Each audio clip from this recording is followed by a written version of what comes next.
لە دووری هەزاران کیلۆمەتر لە زێدی خۆیان دوو گەنجی بەڕەگەز ئەمریکی ئاهەنگی پرۆسەی هاوسەرگیریەکەیان جیاواز لە کولتوری خۆیان لە هەرێمی کوردستان ئەنجامدا. لیا و ئیلای ئەو دوو هاوڵاتیە بەڕەگەز ئەمریکیان کە کوردستان بووە بەلانکەی یەکتر ناسینیان و هەر ئەوەش بۆتە هۆی ئەوەی لە کوردستان ئاهەنگی هاوسەرگیریەکەیان ئەنجام بدەن. زۆر جوانە، زۆر خۆشحاڵم کە لە کوردستان ئاهەنگی هاوسەرگیریم گێڕاوە بە کولتوری کوردستان، چونکە کولتورێکی زۆر جیاوازە لەگەڵ کولتوری خۆمانەوە بە جلوبەرگی کوردیەوە.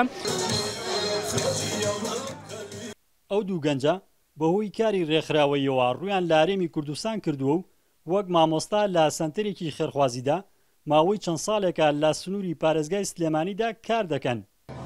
زۆر تایبەتیە بۆ ئێمە، زۆر خۆشحاڵم بە هاتووتان بۆ ئێرە.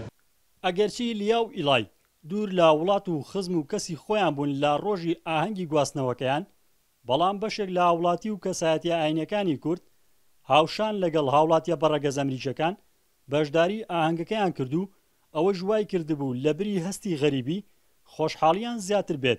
کوردستان خۆشمەوەی سلێمانی چەمچەماڵ وێمە دانیشین لێرێ لە هەرێمی کوردستان لەگەڵ ئەو کچیاکە یەکترمان ناسی لەبەرەوەی هەردووکمانی شەکەمان لێرە بوو، دواتریش کەوتینە خۆشەویستیەوە. هەم کللتورەکەیان زۆر جوان، هەم خەڵکەکە زۆر خۆشەویستن، بۆیە بڕیارمان نازەوە چەکە لێرە بکەین. ئاهەنگی ئەو دوو گەنجە لە سەنتەری خۆشەویستی بەڕێوەچوو کە سەنتەرێکی خێرخوازی ئەمریکیە و لە ناحەی شۆڕشی سەر بە قەزای چەمچەماڵە. بەهۆی زۆری میوانە کوردەکانیشەوە جگە لە پۆشینی جلی کوردی و هەڵپەرچەی کوردی، لیا و ئیلای خواردنی کوردەواریان بۆ میوانان ئامادە کردبوو.